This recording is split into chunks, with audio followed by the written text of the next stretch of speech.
vitire nyasha zvikuru regaiti tendeo Mwari nekushomirwa kwataitirwa. It's a good thing to see people preaching the gospel of the kingdom.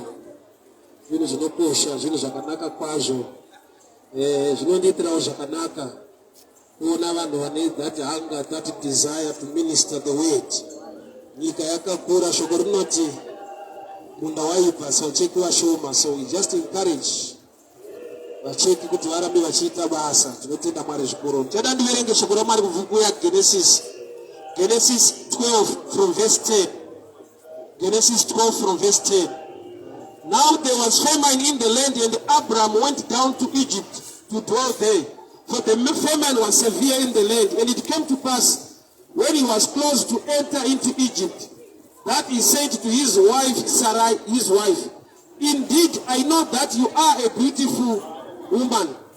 Therefore it will happen when the Egyptians see you, that they will say, 'This is his wife,' and they will kill me, but they will let you live. Please say you are my sister, that it may be well with me for your sake, and that I may live because of you." So it was when Abram came into Egypt, the Egyptians saw the woman, that she was so beautiful. The princess of Pharaoh also saw her, and commended her to Pharaoh.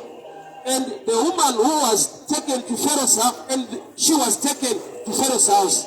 He treated Abram well for his sake. He had sheep, oxen, donkeys, male and female servants, female donkeys and camels. But the Lord plagued Pharaoh and his house with great plague because of Sarai, Abram's wife.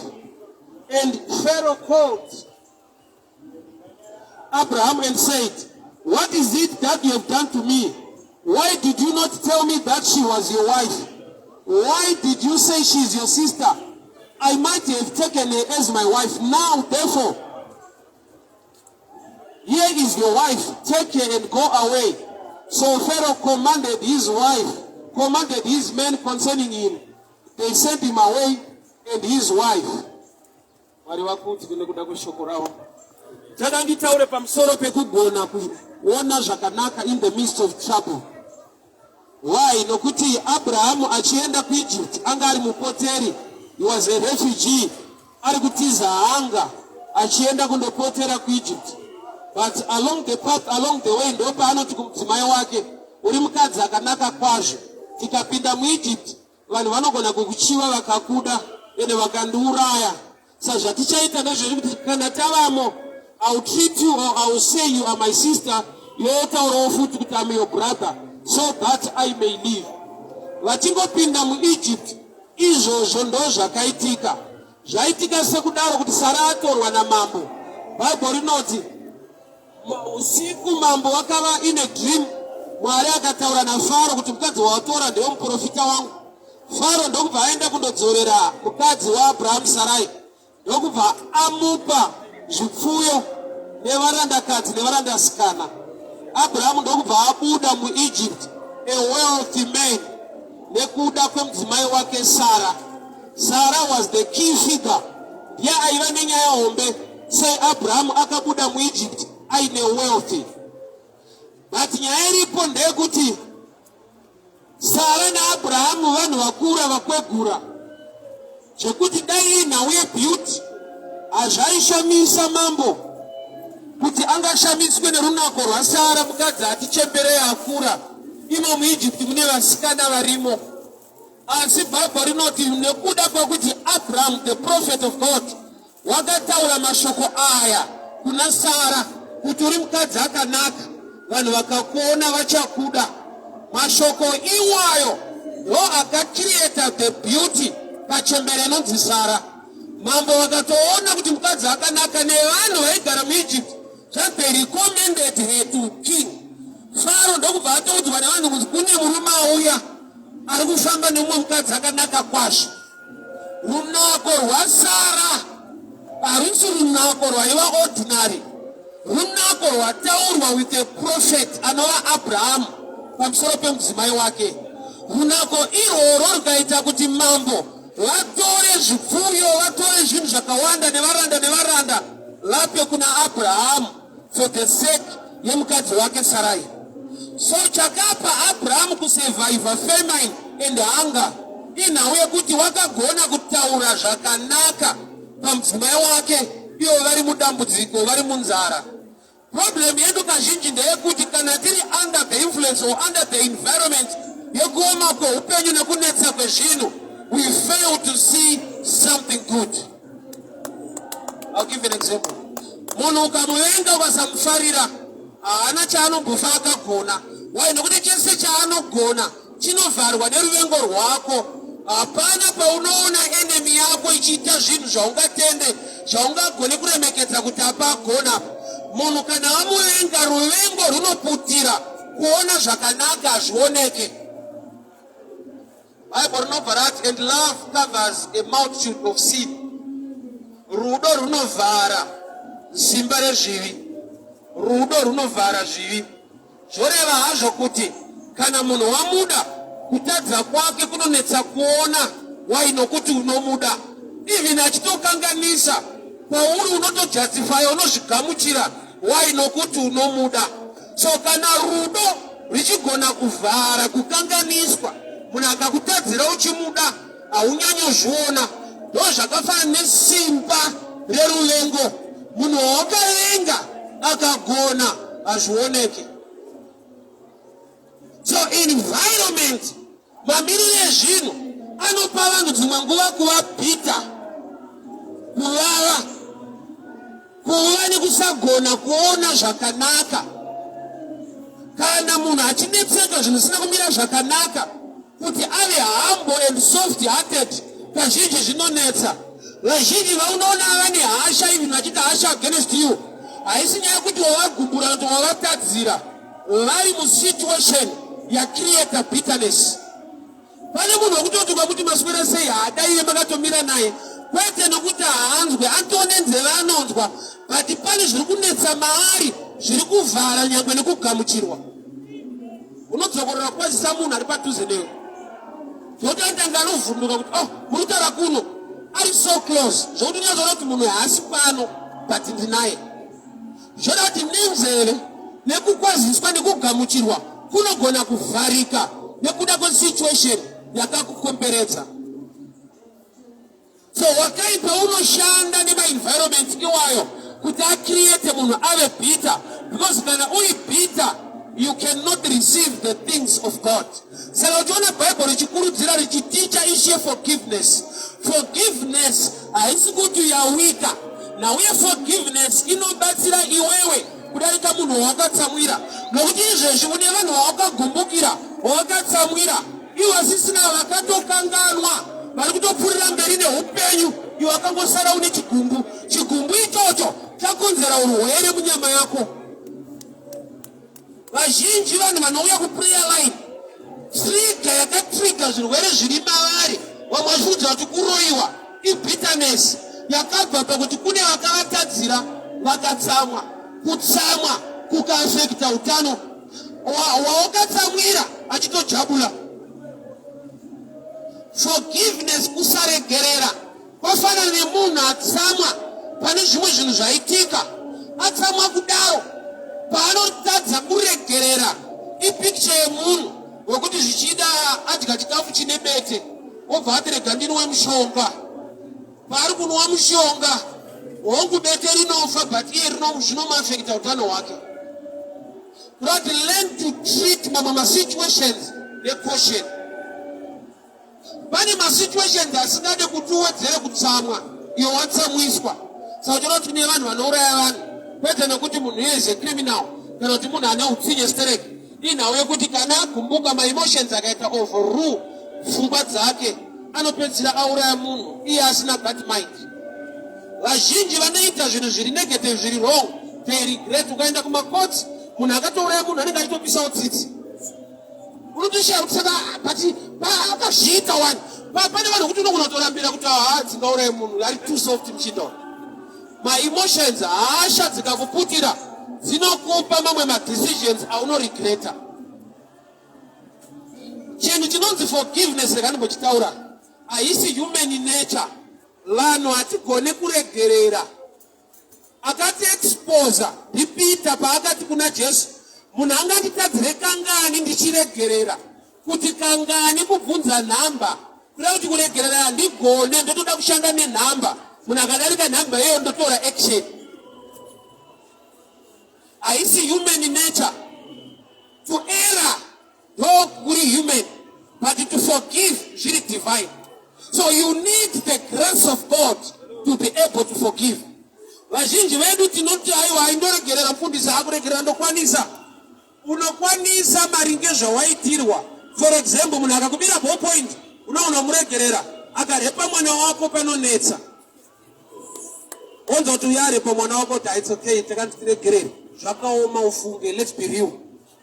Unema issues aunogona kuti hakuregerera. Vanhu vanotadza kuregerera, vanhu ngavaregerera nemani. Zvinodependa kuti chii chaitwa. Zvese zvaunotora it is kuti ndinoregerera, zviri palevel yekuti kana zvadarika ipapa ukwanise. Kanditsika. Sorry, Blazi. Ikanzwa kuti iwe warepa mwana wangu, tinombotaura. Sorry, haiti. Kuti ndinenge ndaakuda the nature of God. Kuregerera kuri divine, to err is human, to forgive is divine. So chinonzi kuva neforgiveness, a forgiving act, chinotonamatirwa achigumira padesire kuti hai ndoda kuregerera. Zvikaenda certain level haungazvikwanise. You need the grace of God to help you to forgive. Kazhinji kacho hauna kuita forgive, wakangokanganwa. Mumarriage zvinowanzoitika kuti murume achitadzirwa anotanga kuregerera munhu, but achizvipenga paside. Rimwe gore panozvitadzirwa futi kuti wajaira. Ukanzwa kuti wajaira kurati ndine rekodi. Musi wakadai wazonyanya.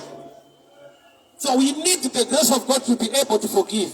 Hatidabata nyaya forgiveness, tabata nyaya kugona kuona chakanaka in the midst of trouble. Why? Nokuti mu midst of trouble ukagona kuona chakanaka, Mwari vanoshanda neichocho. Izvezvi zvakaoma. Ndikati ngatirumbidzei Mwari. Nguva yako yekurumbidza inodiwa nekuchema. Ende zvauri kuchema zvacho zvinhu zvaunochemera muupenyu. But kuti ugare waziva kuti zvese zvaunochemera kana zvikaitwa zvinongouya bedzi kana uchiri mupenyu. Zvoreva kuti kutora mupenyu ndo platform yaunotsika woti Mwari makanaka maita henyu. Saka tinodirwa kutenda nekurumbidza, nekuti nezedu haagone kuona uchakanaka. Munhu wese ari problem haagone kuona chakanaka chiri kuitwa naMwari, chekuti ranhasi ratorira uripo. I always tell people kuti kune vanhu vane mari vafa, iwe nezvikwereti uripo. Isevha iyoyo. Pfungwa kwako unongochisairire iwe. Vane makambani vari gifted, vanodiwa nevanhu vanofa, iwe wakamapo uchingochofa. Wega kutoona kuti Mwari ndiye anenge vari kusaidi kwangu, because dai zvaivhotwa wakaenda kudhara. So wakaipa unotivhara meso, totadza kuonawo zvakanaka zviri kuitwa naMwari muupenyu. So pese paunotadza kuona uchakanaka, uchingogara uchichema nedenga rinotonetseka. Why? Because rinoda kushanda nechakanaka chiripo kuti rigone kugadzira zvakaipa zviri kukurwisa.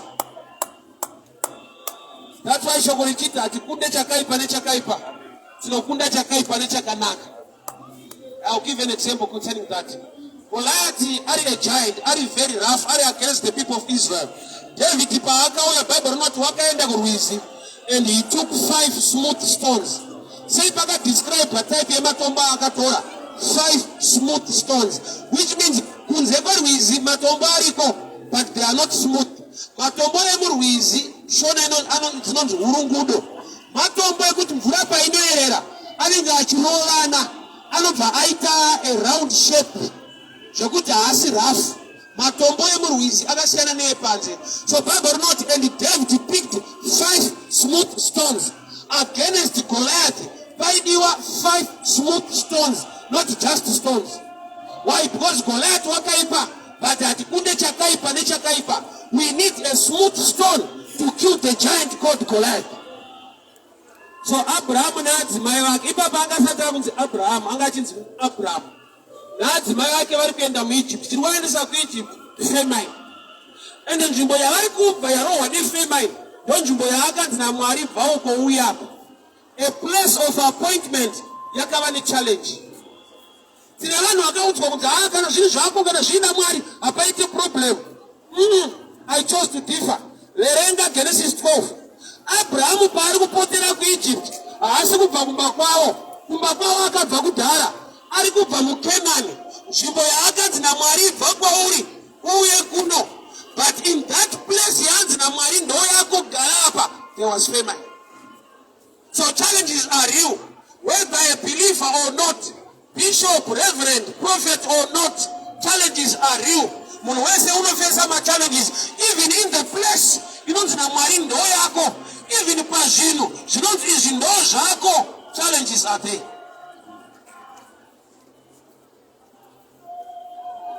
Kana wakaipa akakandwa kubva kudenga. Zvinoda nekudenga kwakatomboita challenge. Kana Satani wakakandwa kubva kudenga, akanzi uko wenyika wakaipa akandirwa ikoko, achibva kudenga, zvoti kudenga kwakatomboita ka problem. But ndinoshaya kuti Mwari wedu une solution. So Abrahamu munzvimbo yaakanzi naMwari ndichakuita munhu mukuru. Hamuna kutanga neprosperity, hamuna kutanga nekubudirira. Makatanga nekuti there was a famine in that land. Ndokubva afunga kuenda kuEgypt. But asati apinda muEgypt, ane a prophetic message yaakataura kune mudzimai wake Sara kuti you are a beautiful woman. Ari kugona kuona beauty in the midst of hunger. Vakuru mumarriage mukaita nzara runakwa ruoneke, let's be real. Muwanano kana muine nzara musumba musina chikafu, hapana chakanaka chinoonekwa irafu yega kushautana. Abrahamu mufamine vachipotera kuEgypt, akatarisa mukadzi wake akati you are a beautiful woman. Tikapinda muEgypt vanhu vachada kunipfutira iwewe. Kuti Abrahamu atoone jealous, maari mutone kurespekta nekuona kuti mukadzi wake akanaka. Ari kutaura runako pachembere yake. Abrahamu naSara havasi vakomana nevasikana. Munhu mukuru ari kuudza mumwe wake kuti wakanaka. Indaiti kana munhu akuchembera runako runopera, kwaAbhurahamu kwakune mahwani. Runako runenge rwaiwedzera nekukura. Kusvika paleve kuti Abrahamu akataurisa chembere yake akati mama makanakisa. Tikapinda muEgypt ndinourayirwa imi. Mashoko iwoya haisingori compliment bedzi. Remember he is a prophet. Kandi mashoko ari kutaura even dai Sara asina kuti ndakaistereka. Ari kutopiwa runako nema words. Words are like seeds.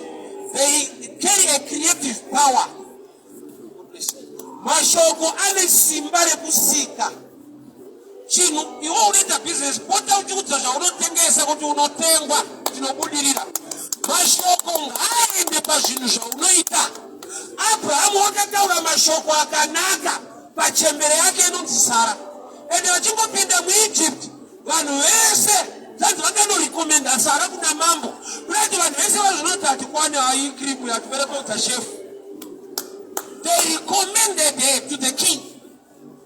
Sara, remember vanhu vamarefugees, vapoteri vari kutiza nzara. But imagine a refugee, mukadzi nemurume. Mambo otoudzwa kunzi kune munhu akanaka auya, kwete vapoteri, kwete marefugees, a beautiful woman. Like Abraham paakataura shoko iroro, ane mashoko aibvisa. Gona kubvisa zviri negative, uchitaura zviri positive. Why? Because kana muri vapoteri mapinda mune imwe nyika, munofanirwa kungozikanwa kuti kwauya marefugees vapoteri. Kana kuri kuSouth mune muchinzi makwerekwere. Yuta haioneki kana patongosviwa zita rokunzi makwerekwere hakusina value. Kare pavaive munomo muMozambique wainzi maMosque. Zvaigona kutovhundutsa vanhu kuti une mosque unodanana nayo, zvaigona kutokushoresa. But kana atonzi mosque hachatarisira beauty ipapo. So Abrahamu naSara pavari kubva Kenani vachipinda muEgypt vapoteri.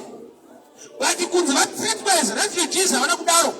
Nekuda kwokuti Abrahamu ane a trick yaakaita, a spiritual trick yekuti anotaura runako pane mudzimai wake. So mashoko aataura ekuti amai makanaka vachingopinda muEgypt ndozvakataurwa neguta rese kuti kune munhu akanaka auya. Let me put it this way. Nyika yeEgypt, nyika ine vasikana vangani, ine vakadzi vangani. Ingashayire vanhu vakanzi vakanaka nekuti mambo angashayire hope zvokuti mambo anoignora maresidents vagari vemuEgypt vese voti ndiri kuda refugee. Vati runako urwu harisi runako rwuri ordinary. Mukuru zvamunobata nezvamunoita zviri ordinary kusvika makutaura supernatural words upon ordinary things. Learn to speak positive upon every issue in negative in your life. Kutaura hakusungise. Bible rinoti simba rerufu neupenyu ruri pamuromo. A closed mouth is a closed destiny. Learn to speak words that are positive concerning your life.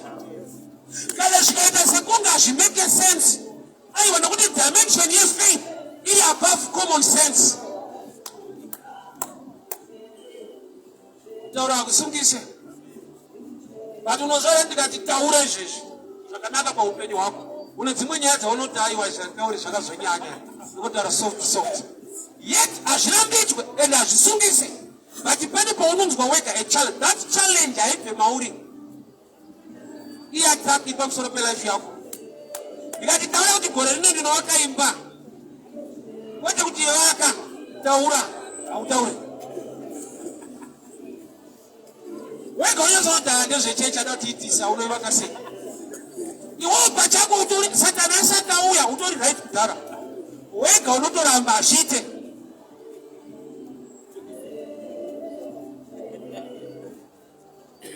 Unoziva kuti wakaipa.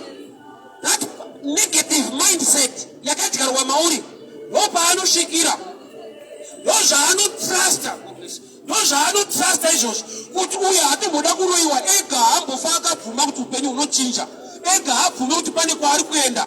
The devil pane paanotodza madhimoni kuti mbomirai ila vatano vatori right kudhara. Do you know kuti mind iri bigger than a demon? And I will show you the picture. Satani paakanzi Satani haana kupindwa nemweya wechina. Hakuna dhimoni rakapinda muna Satani. Nokuti kwakusati kwatone madhimoni Satani asati apanduka. Nokuti paakapanduka ndiye akatora a third of the fallen angels. So Satani asati Satani kwakusina dhimoni. So chakaita kuti ave Satani wakafunga kwete kuti wakapindwa nemweya wechina. Akafunga kuti ndaakutora chigaro changu ndiise pamusoro pechigaro chaJehovha. Iniquity was found in him in the mind.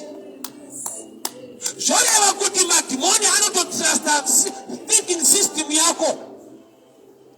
Ukatova thinking system iri positive, madhimoni anozva kuti mai manje munhu akusununguka akuenda. Unozvati nezvatakakura tichiudzwa. Kwete kuti ndezvechokwadi. Ndozvataiudzwa. Tikazvirarama tikazvitenda, zvikapedzisira zvakungoitika. Takakura tichiudzwa kuti munhu mutema ndokutambudzika. Varungu vakakomborerwa vane upenyu hwepamusoro. Titirapana taiti vanhu vatema vanonzi mabhoyi. Saka pane pataiti tichitamba pamwaikwira mumuti wamoenda pasi. Tinotaka kuimba kuti mabhoyi ari pasi varungu vari mudenga. That pattern of thinking haisi muscripture. Murungu ndiye akangofunga kuti munhu tikamupa information iyi akaitenda aroya dzinza rake rese. Pakutoda kuita nharo kuti whether white, black, yellow, what, I'm wonderfully and fearfully made by the grace of God. I can do something and make impact in life. Iyo deliverance yoyo haitomboda kunzi demoni out. Kudzimba kwedhimoni mumunhu haisi complete deliverance. Halfway. And I will explain and show you. Bible rinoti mweya yechina ikadzingwa mumunhu inoenda kwakaoma. Yozodzoka kuzotarisana yakadzingwa makamira sei. Zvati kudzingwa kwedhimoni kune guarantee yereturn. So kunzi out first stage. The complete stage kunzi in. Chinopinda in chi the word of God. So ationa nekuchechi kunoitwa deliverance kunotoparidzwa. Vanoparidzire iwe dzinga madhimoni. Vanozvati kana rikaenda as long mind yako isiri renewed usina understanding yescripture unototadza kubudirira usina kuroiwa. Iwe tine vanhu vasina kuroiwa pasina chiri kuitika muupenyu. Zvokuti ukatoroiwa unodarika pauri apa unongoroiwa iwe. Stage yauri ukaroiwa zvodarika izvi. ingori nyaya yekuti hadzisi kudhonzawo hadzo mushi positive.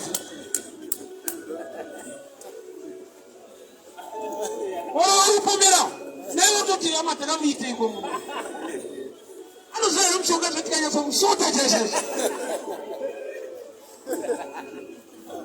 Somebody came to me one day and said, no, you preachers have turned to be motivational speakers. That is good. There are people who need to be motivated. Ukatoa Bible rakuti simba enda kumujuru, arina kuti enda kuchechi. Bible ukatoa kuti simba enda kumujuru, riri kuti go and get motivated nezvinooneka. Mujuru hauparidze. Une basa raunoita mujuru. Saka simba yakanzi aiwa simba ina need kuenda kuconference kuchechi. Vaende kuchuru. Enda unoona zvinoitwa nemujuru. And you get motivated. Abraham chaagona chi asati apinda muEgypt. Ambomira kufunga zvenzara zvekupotera zvenhamo. Ndobva atarisa mukadzi wake Sara. Ndobva ati you are a beautiful woman. Tikapinda muEgypt vanhu vachada kundibvutira iwewe wakanaka kwazvo. And achingopinda muEgypt ndozvakaitika. Usadherere kuti Egypt yanga isina vakadzi. Abraham is a prophet. Ataura mazwi create a law of attraction. Usandiudza kuti muEgypt hamuna vasikana. Kuti mambo atopedzisira kuda kutora mukadzi wemunhu nyika yakazara vasikana. Vakoti nemawandiro akaita vasikana unganetsa nemumwe murume nekutora mukadzi wake. Unotsvagirwa kumusikana right. But mambo weEgypt akaigiwa mabhebhe ese muEgypt akati kamukadzi kemudhara ndikukada kakanaka. And the Bible rinoverenga rati he was recommended. Hakuna vanhu vakatiuya kuti mambo kune munhu wataona akanaka. The power of words. Simba remashoko. Learn to speak my words are positive. Iwewe pachako une simba. I'll always give people this example. Bavada tunajesu tukuenda tese kuparadise. Haina kupinda church, haina kubvisa chegumi, haina kuenda conference. Yakaita sei, yakataura. Ishe kana maakuya mumba onyimunirangarire. Zvakakwenda. Sasi kuna akapinda denga nesasi pamuromo. Mumwe wacho chakamutadzira kupinda usataura. Abraham akashandisa a prophetic anointing mutime yefemine. Akadzoka aine ngamera aine makwai nevarandakadzi ndotime yaakatopiwa Haga as a servant girl. Chii chaakaita achingoda kupinda muEgypt akamboti dhiyamira, you are a beautiful woman. Kana tapinda muEgypt for your sake vanhu vachada kundiuraya nokuti mukadzi akanaka. Achingopinda muEgypt mambo ndokubva audza kuti kune munhu akanaka auya. Kune munhu akanaka auya. Ndati runako rwaSara ichembera ndikutaura nezvayo. Akasvika musikana akasweet 16. Igogo kumasikete 70-80. Vari kurwirwa nevamwe bosi. Mambo kwava kusaona here vanoona. But mashoko ataurwa naAbraham pamusoro pemudzimai wake ane weight in the spirit. Iwe kune vanhu vari kutengesa maproducts asiri mamwe ekuti anotyisa. But they are making money kudarika kwevanhu vane quality. Nyaya yabva paquality yakuenda pakuti anazvo ndiani. Idambovula kuti kumupedza nhamo ndokunoita masales kudarika anaEdgars. Edgars wacho havhari. Anodhura but havhari. Neti kuwanda kwemabhero ana Truett vachabuda musystem havasi kubuda. Vari kutovhura mumabranch anageta kutovhura. Indazvino kuti nyaya yekuti quality inoiswa ipapo ikangosiyana hamuvabudise musystem. Ruri iwewe manje Bhabhuri roti vese vakamugamuchira akavapa simba rekuti vanzi vana vaMwari. Simba iroro rinoincluda mashoko ako ane power. Gona kutaura mashoko akanaka pamusoro pevana vako. Isitaitukwa nevabereki zvokuti mashoko iwayo anotoda kurivheswa muprayer. Chikubenza china kwachinoenda. Mashoko mubereki ane power over you. Ndokutaka kubereka. Ane office yekukublessa. Ane office yekukublessa. But office iwayo akayabusa akakutuka chituko ichocho chinofamba newe. kune madhara ekumusha uko ekuti ukanyima mari yedoro achiveza hake mpiniso wakudzokera kuharare akoti shuwa usikundipawo kana yesikadhi muzukuru alright ufambe mushe aufambe mushe iye ati ufambe mushe zvoreva kuti chaataura chiri kuperekedzwa nezviri mari meseji yese ine spirit behind asana mudzwa munhu wekuti ukamugumbura anokuti mwari ave newe pfungwa kwako zvinorevei lord asave newe mukati umu mune spirit inopusha mashoko spirit ndo iri powerful than zvataurwa panze so Abraham is a prophet asati apinda muEgypt achitiza nzara kwaari kubvako akati adzimai angu makanaka singaiti vakuru kuona runako munhamo kunonetsa vakaroora ndofunga tingawirirani mumba mukaenda nzara hapana chakanaka chinoitwa nemunhu kana akatobika ungatombomutira kuti ruzviwanza mangwana tinodyei haudi zvakawanda akabika shomopo patafuta handikute munhamo mune mashoko agara angori negative hapana paungati baby are beautiful chinara nenzara beauty haioneki munzara saka toona kuti mukisane zvinonetsa unoona ngekutambisa time mukise mukugarisana kudanana kana environment yadawo hapani satani unokora kupa mind zvekuti iwo pachako you become the devil of your own house saka Abraham watidzidzisa kuti varume zvingaombe zvinganetse learn to see something good in hard times mwari vanoshanda neichocho nyika yakaoma kuda izvo zvichinetsa iti mwari ndinokutendai nechipo cheupenyu wai nokuti haisi nzara inogona kuuraya kuna vanotofa vakaguta kuna vanotofa vakaguta inototi nzara iyo ichatiuraya haiuraye chikafu chinokutouraya futi chaungatoda chisastena upenyu ikristu so iwewe as man you have a role to play to speak good by every issue by every challenge zvaka handisi kuramba reality yekuti zvinonetsa nezvinorema zvinenge zviripo but waakutaura the supernatural word upon reality iripo murume anonzi Jobho zvese zvakaitika vanhu vaya kuzoripota ane mashoko aingosimba ainawo kwete yekutuka mwari kana kumhura mwari no wonder akaita bounce back bouncing back yaJobho yakabva pakarekta yake yaimudza kuti nyangwe zvese zvaitika mwari anoramba ari mwari ikoko kusimba kwaakaita ikoko kwakadenda mwari kuti ichi ndochikomborera ichi hatisi kuloza mwoyo nekundida zvinhu zvakaoma kudai wese auya neripoti kuna Jobho aida kuti Jobho ataure zviri negative wese adzimai vacho oza hakuna chinogohwa chekuti munhu wawakazembera unotsata ndo my last pillar zvinhu zvese zvaoma obva auya futi kusaidi kwadevil oti tukai mwari mufe ndakati hakuna mukadzi anoda kuva shirikadzi havadi vanhu kuona madhamu vakuti tukai mwari mufe hapadi kuprofita watone mwefesi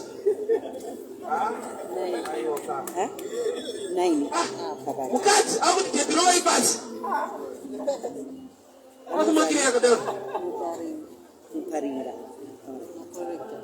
chera kuti oredi kuna aitoonekwa but one chakagonekwa naJobho even mwari pavakamupa blessing Job 42:10 ropafadzo payakadzoka double chinhuwani chaasina kuita haana kudhivosa iyeyo mukadzi abo munituka mwari ufe haana kuti rai zvinhu zvangu zvabatana vanje maitaura rafukai yakudakaitani that man ane imwe character iri so challenging iyo mukadzi ana kuti tuka mwari ufe uchirwara worikavha zvinhu zvako zvoita woregera kudhivosa sei asina kudhivosa one thing chatira kuonesana Job anga akakura spiritually adzimai pavakataura zvavakataura iye akaziva kuti havasiriwo vari kutaura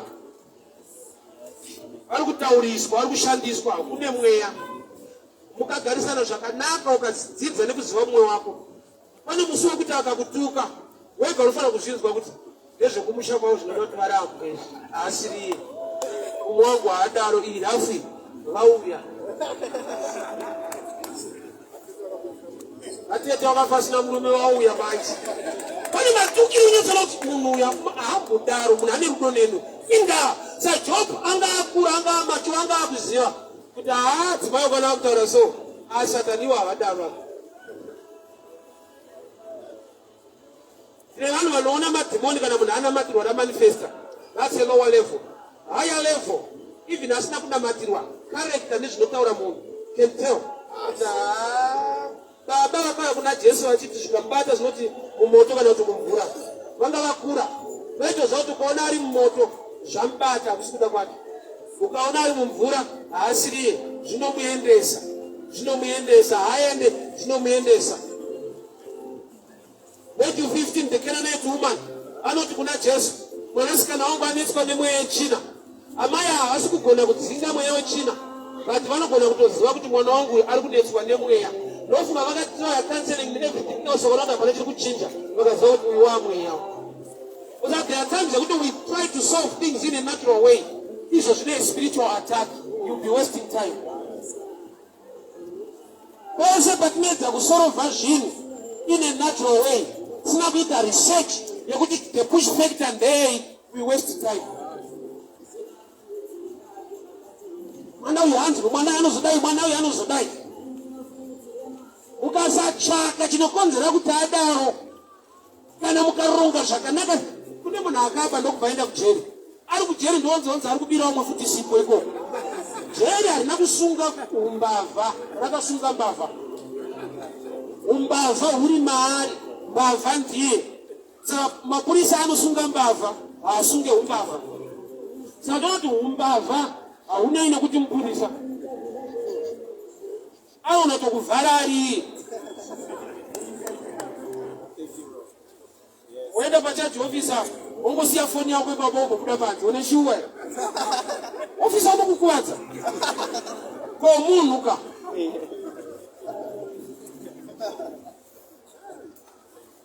Iwo kana vachitobudawo muofisa vanosiya vakiya. Kungo kwako vanokiyei, inopa paCentral. Wandoziva tinokuwadzana.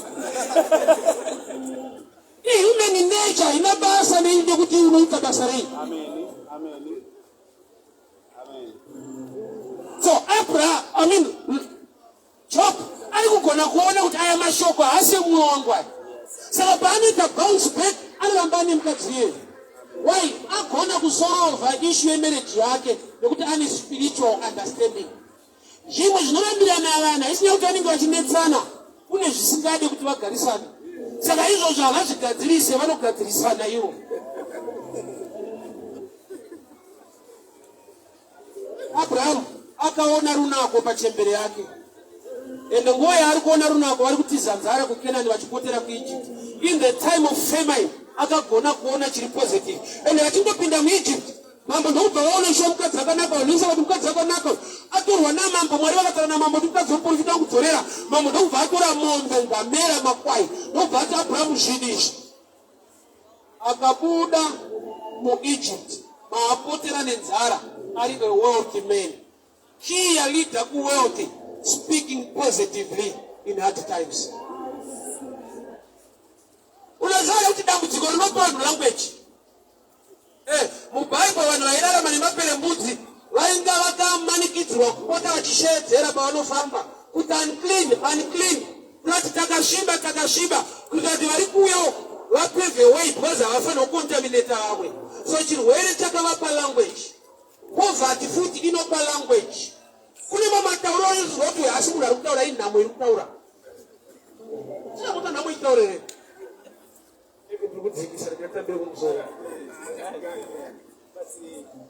Munhu wokuti unotira kumita yagopiwa list one day. Yave pick up. Chida atomira nona mhanya akagara kugoro kumashure. Saka auya kumberi bamulini. Ngati hakuna ndiripo.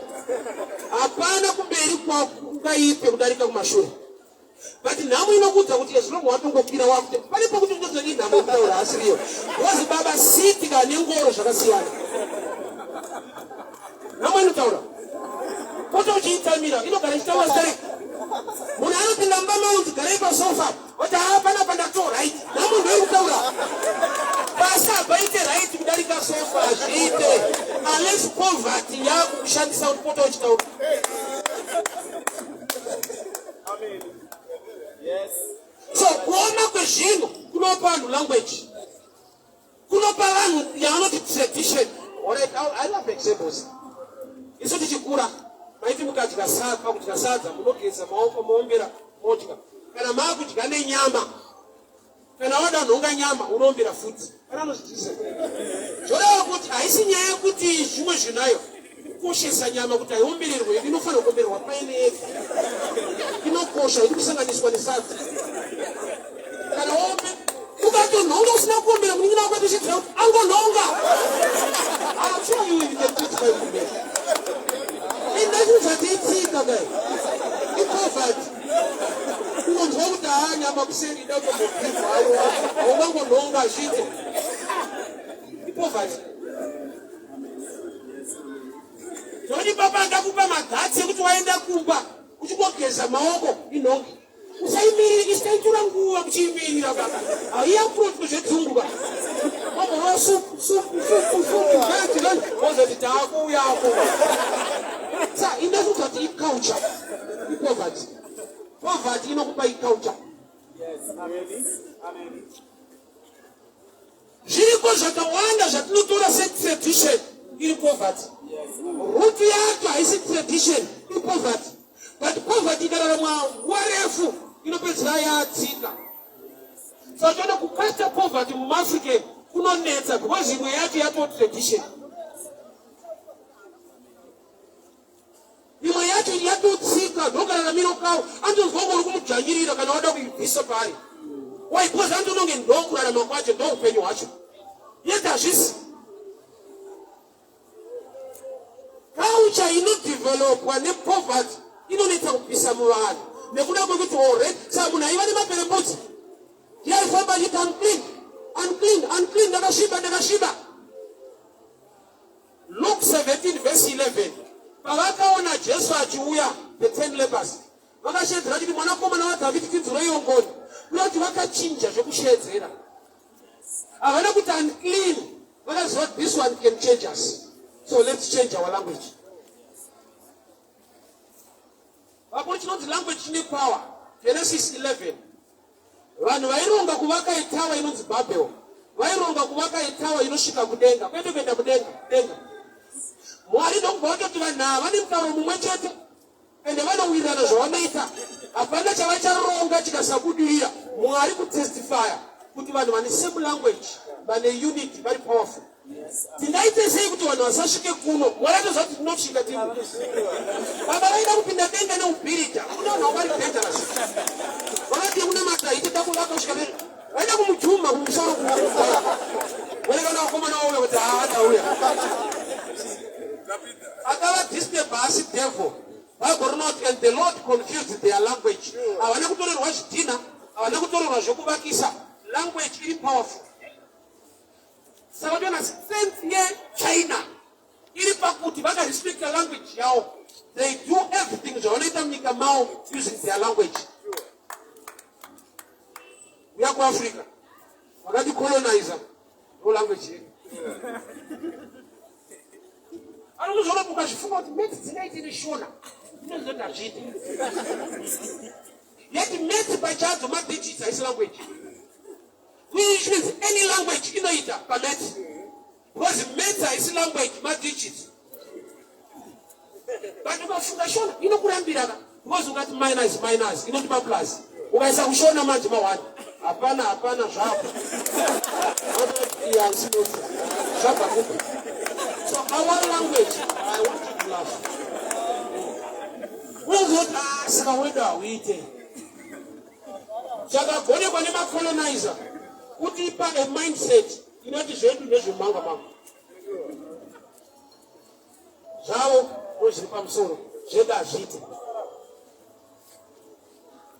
Mindset iyo hakusi kuroyiwa, kutenda zvavakataura. Ukatenda zvinotaura munhu against your life, hauchada muroyi muroyi wako iwewe. Hazvisi mubhaibheri kuti Mulungu ari nani ndarika munhu mutema. Vakaisa masystems ekuti takataura tega kuti havari beta. Hazvisi mubhaibheri. report yeshoko ramwari, you are wonderfully and fearfully made. Yes, amen. But report yakatapiwa ni makolonizer teka ukanyanya kuno manje nokutoti ukafimba msikana ukamfunza zita even ane rishona anokuudza richirungu kuti zvityise. I mean, life inenge haite neshona namwenezi chidanana namwenezi dakulatsedesi unezoni pane kuti zvakuitika. And to us, English inenge measure intelligence, yet English language. Isu takaronga kudzidza mutauro wevamwe. English haidzidzwe mutauro wevamwe. Isu takaronga kuisa a measure yokuti ukaita aone munhu mutema ndikaparidza neEnglish ndikakutyora mbijana message yatorasika unoenda kuti chakaoma kumara chakaoma hauna chavachabata. But murungu akada kutaura shona akatyora unozoti atraya wakaoma traya kunoti zvedu hazvina vhaga.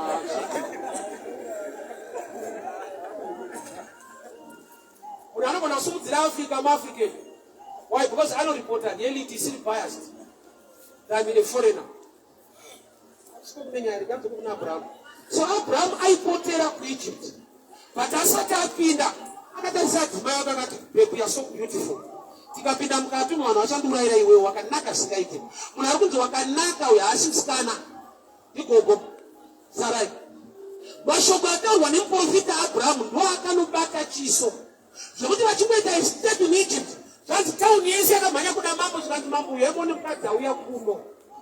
Vasikana vese muEgypt vakati gare mudzimba dzenyu kune ambuya vauya. Faro mambo highest office ikati ndipei mukadzi yekuno. Mashefu yese muzasi makadzosabati ndezvamudhara ndezvashefu unhu akanaka zvingaite, but haisi nyaya yebeauty. Ataura mashoko ari positive in the midst of hunger. Mwari vakabheka varimo muEgypt vakapiwa mombe, makwai, ngamera nevaranda for the sake of Sarai.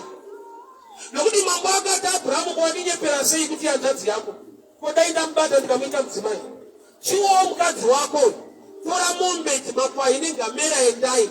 Akabuda munyika yaaipotera as a refugee ari a wealthy man. He speaking positively in the midst of trouble. Life iri maprinciples akadai so. Tine vanhu vari kukundikana muupenyu kwete paspiritual level, but kungoti naturally havana kurongeka ende havagone kuita zvinhu. Hapasi pese paunoda prayer, nokuti sometimes your challenge haisi spiritual. I believe kuti pane machallenges ari spiritual. I respect maprofita ekubani. Unozati munhu kana ane mweya wekusarorwa anoita futi necharacter, nokuti dhimoni rikagara pauri rinoziva kuti richadzingwa. Saka rinokusiyira echaracter yekuti even raenda hauronwi uzosara uri nafu. Mweya wekusarorwa haungogara pauri, ukagara pauri unokupa macharacters nekuti ukanzi Yesu kuti Yesu kuita sei kwazvika. Izvozvo even dhimoni rikaenda zvamusystem. Saka rinogona kukupa futi uchina kuti hauchageza ngori munhu china. Saka paunoenda kundoshandirwa manje kuti akuudze kuti hausi kuroorwa nekuda kwechina, unoti anoshora aone. Anongokuti matombo matatu unogeza kuseni, masikati, manheru. Pane patigeza munhu ipapa ka3. Aunororwa anokunyepera kugeza ka3 per-day. Masikati anenge mapiritsi ka. Kuseni, masikati, manheru mapiritsi aya. Munotoona kuti pane munhu akamwa. Etamati baba munoona wakaonekwa china kwete mweya wechina. Jesu akaenda kumba kwaJairasi akanamatira mwana ndokubvamuka. Vanhu vari pakati pekufara ndokubva vapa instruction yekuti mupei chekudya. Inabva weJesu ari kuti mukasabika anofa futi. This time anoreva nenzara kwete mweya. So kune machallenges ari muremu iri physical. The scripture level, we believe it, every challenge in Kumafeta, it's a spiritual thing. No. Finding knowledge, you're not going to acquire in the physical. Jesu ari mwana wa Mwari abva kudenga kuzotifira. Mwari vakatipa Jesu the person panyika pakavezwa the cross pekushikira kuti agone kutipa salvation. So cross is many made. Jesu wakabva kuna Mwari, muchinjikwa wakagadzirwa pano. Moses kurarama kwake muNile River anga ari mubhasiketi raamai vake, kwete rengirozi rakarukwa naamai. Skill yaamai was part of the program to sustain the baby. Haana kuiswa muNile River achiswima kakari kadiki. Amai vake vakava neskill yekuruka bhasiketi inogona kuflota. Iskill. Mwari makarangarira David akaura Goliath. Dombo rakasikwa naMwari. Sling, it's many made. And the skill, how to use the sling, you acquire skill. So even when I reach coach, another coach. Coach, I will pay gift, I will pass skill. Coach, I don't know about that. Coach, I don't know about that. I to coach with PSG, I don't know. See, Peter can take a team. But when I very gifted and a mess, but not that I'm there, I don't know what I'm going to do. Coach, I know what a mess to be. Nobody got to discover the gift is not enough when you lack skill. So skill you need to acquire on earth, on the ground. Jesus Mugita ministry, apart from anointing, I want wisdom, no emotes of it a skill. Let me show you one character, one skill, of ministry. Achida utifangeli riparitwe, aka polisa region anda kutera, akamutenda unoudza vanhu amadzako Mwari zvaakuitira. That or not, he went into Decapolis, meaning 10 cities, preaching, telling people the goodness of the Lord. But variko vanhu vaiti vakaporeswa naJesu, Jesu aiti usataure nyarara. Yes. Pamano tienda utaure, pamano tinyarara. Indava, asi kune mamiracles asikade kuti ataurwe. Skill yebasa. Kuziva kuti nature yatsana, ukavatuma kuita zvinhu havaite, asi ukavarambidza, zvavarambidzwa ndo zvavanoita. Saka wesainzi nyarara, Jesu zvanga kupedza. Zara. Nomwe mulife une vanhu vanoziva nodaro. Pamuta tisaudze vanhu ava totanga. Ati ndakuudza batadzisa tauri. Yakaipa nyaya kauraiwa. So those skill yaioperate nayo. Vanhu vakamubvunza kuti ko muri kuti muri muchadzoka zuva rokupedzisira. Musi wacho tiudzei, tera muchadzoka. Tikanzi aiwa. Baba ndo vanoziva misi nenguva. But kumashure atina baba tiri vamwe chete. Paari kuita dhaire kudzoka akuti baba anoziva misi nenguva. Hazvino kuti Jesu azive. But ari kuziva chaita kuti vabvunze. Anoziva the nature of men. Kuti munhu akaziva dheti rekudzoka, anombaushura. Achoziva madhays ake. Saka achiripo angoti mweuma. Saka kuti vanhu vanzi garai muri ready. Kungwanyi madheti. Tongofira pamano yemangwana kusei. Kama nirundora na mata. Baba zvati ari kuya next year. Adisi unogona zvikuita. So munhu waioperate with anointing and also with skill. So Abraham mashoko ari kutaura pana Sarah kuti you are a beautiful woman, haasi ordinary. Why? Because vakakomberedzwa nefamily muhanga kashoma kuona chinhu chakanaka. When things are bad, your eyes they are corrupted. Zvokuti haone chinhu chiri good. Munhu ukamuvenga hagone. Kana akatogona hagone. Tine vanhu vakaenda FC Platinum. Kana ikatora kombe league. Haigone timbari ndinogona. Yatora kalike yatora but haigone. Ukabudira usina kufunda, wakafunda unorwadziwa newe. Havambokupigawo kuti wagona utoti parents ane mari yake. Parents aita mari kuni makangwara hamuna wani. Munhu akashata kwauri, haana chaanogona chaunganongedzere. Nzara ikapinda mumba, rudo runonetsa. Akaroora munozvinzwisisa izvo. Nzara ikapinda mumba, rudo rwenyu runorema. Irafu nguva dzese. Kana timai ofuna dhezi akati ndiye uri kutoona sei? Une stress dzako. Toenda mene ikoko. Unotoona sei? Ndikuita sei? But Abraham mufemine munzara vari kupotera kuEgypt. Akasadzima yako kuti you are so beautiful. Learn to see good things in the midst of trouble. Why? Nokuti Mwari unoshanda nechakanaka cha Sara chiripo. 2 Kings chapter 4, mukadzi anga asirwa zvikwereti akabvunzwa nemunhu waMwari kuti kumba kwako unei. Iko kumba kwacho kune zvikwereti. Ndoko ari kunzi unei. Kunzi nhamo wataura, but hakuna zvimwe zviriko iri zviri nani zvatingashande nazvo. Zvikanzi kune tumafuta tushoma taSara. Zvikanzi right. Toshanda nezvawakugona kuona zvasarawo zvakanaka. And to show you kuti mukadzi uyu mafuta oyeita waye blessing even asati awanda. Waye nokuti akanzenda nokumbira zvitini. Usakumbira zvishoma, kumbira zvakawanda. Paakanokumbira zvakawanda, aifanira kutanga atotenda Mwari paakazviwana nekuda kwokuti kudii? Kuwana zvitini zviri empty mucommunity isaini yekuti vamwe vatoperesesa. Iwo ndiwo wasara nemafuta mashoma, vamwe vari paempty. Zvekuti miracle hombe haisi kuwanda kwemafuta, neyekusara nemafuta vamwe vapera. So there are times yekuti unotadza kuona the first miracle. The first miracle yaDaniel haisi yekudyiwa neshumba, yekusvika zvakanaka mugomba. Why? Nokuti haana kupinda akakandwa. Aigona kufa nekukandwa. Asaona kubvira zvigaya. Munhu achikandwa mugomba aigona kusvika nemusoro wofa. Akasvika mushi munana wokutanga. Kuti hamuna kamitira munana, havana kudyiwa neshumba. Vamwe vacho pavakazokandwa havana kusvika pasi, vakadyiwa vari mudenga.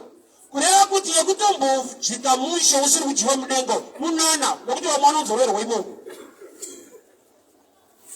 Nokuti ukaona uchinzwa nzara so, usati wakomplaina kuti ndine nzara, tenda Mwari. Nokuti pane kurwara kwekuti unopedzisira wakumanikidzwa kudya usinganzwe nzara. Kunzwa nzara isaini yekuti pari uchiri normal. Unogona kutorwara zvekuti unotsvagirwa mapiritsi ekuti unzwe nzara. Satani mubhosvika palevel yekutenda Mwari in the midst of trouble. Igasha yekuti kwaJobhu aiti Jobhu anokudai bhozi makamukomberedza nezvinhu. Zvinhu zvabviswa, Jobhu anongoti Mwari anoramba ari Mwari. Uye anofanirwa kunamadzwa.